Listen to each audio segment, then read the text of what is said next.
Hello, beautiful creatures. Welcome to my channel. I'm Aradia, the Witch of Dark Light, and I hope you all are well. I just want to talk a little bit about embracing the Dark Goddess and what that means, just a little bit, and talk about a few things. So, embracing the Dark Goddess or embracing the Dark Divine.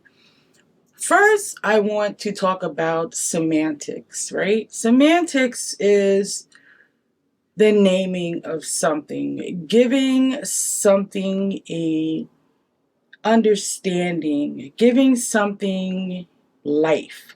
When we look at the archetype of the dark goddess or the dark feminine and embracing that, when we're talking about that, when it comes to embracing that, what that means is so many things to everyone. And what I want to kind of give this in semantics for the umbrella term.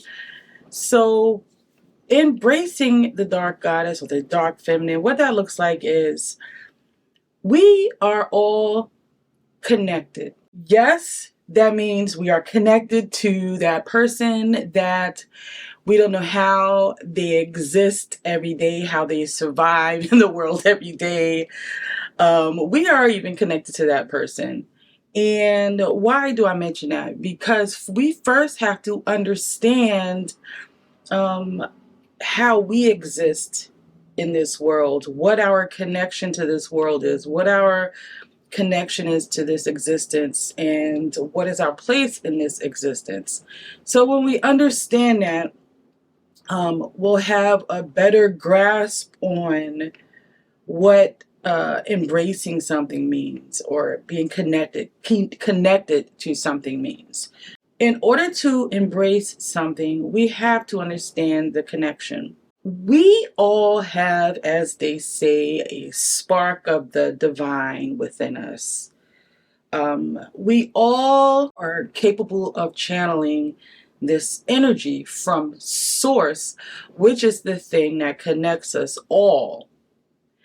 So when we understand these things, like our auras, our frequencies, our vibrations, and how we connect with one another, and why we have to do cord cuttings because there's an energetic connection. That is so for everything. When you walk out your door and every day you might run into this same person because you guys are going to work at the same time. You're maybe around the same schedule. So you're like, hey, Bob. And this is something you do every morning. You guys have an energetic connection. So we have to understand all of these things, the basics of it first, or at least be in the know, have an awareness of our connection to things. So embracing this means embracing all of your connections, all of what makes you who you are. And some of that has been buried deep in the dark. And the dark is simply you're unable to see. You're it's dark in here. You need to shed some light on something to be able to see it. If you're holding a book and you're sitting in the dark, you need some light to be able to read it. So embracing this means shedding some light in the darkness to be able to understand what makes you who you are, what makes you whole, what drives you, incorporating those things into your oneness, right?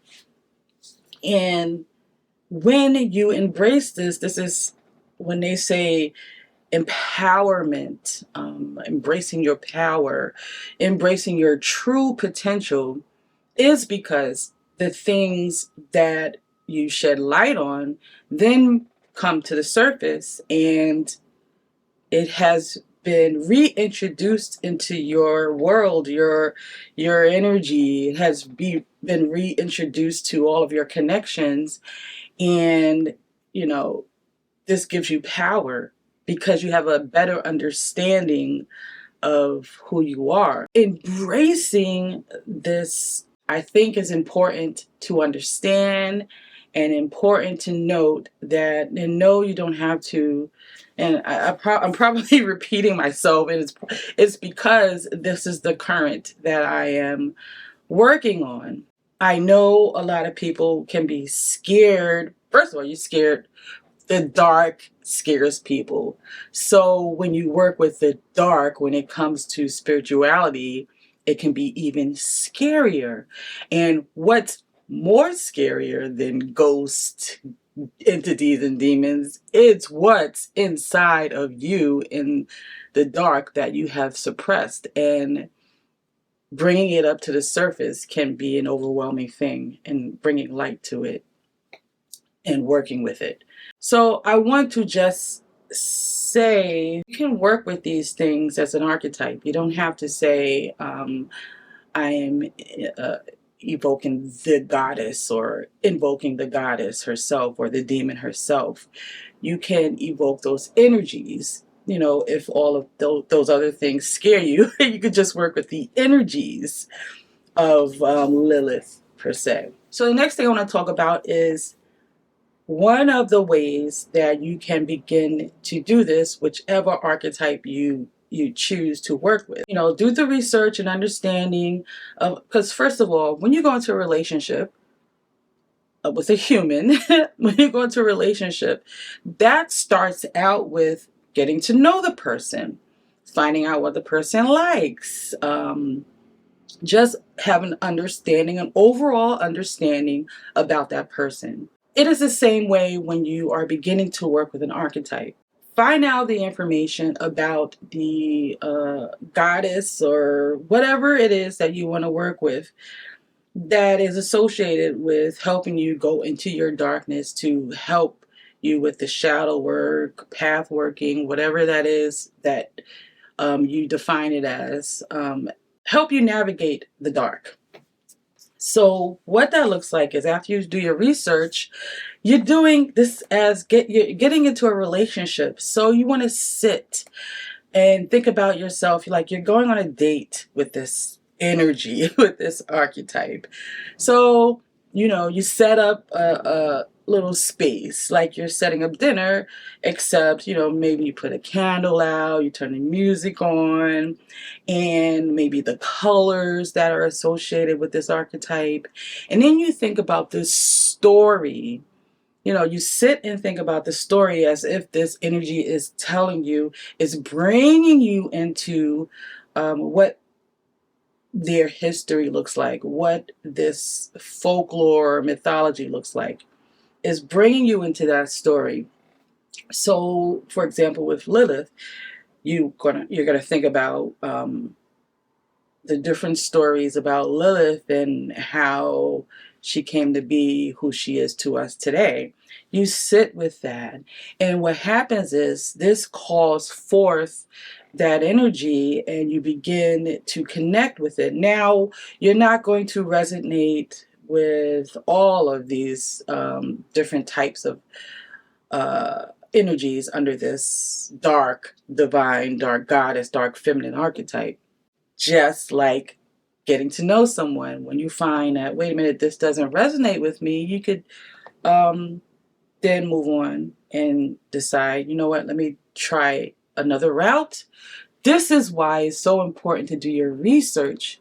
And generally what happens is, when you get to that point and you sit and do that practice of meditating on that energy, at this point you will already know if it resonates with you, because you've done the research. You've done, oh, that connects with me. Oh, I feel the connection. Oh, yes, I like that.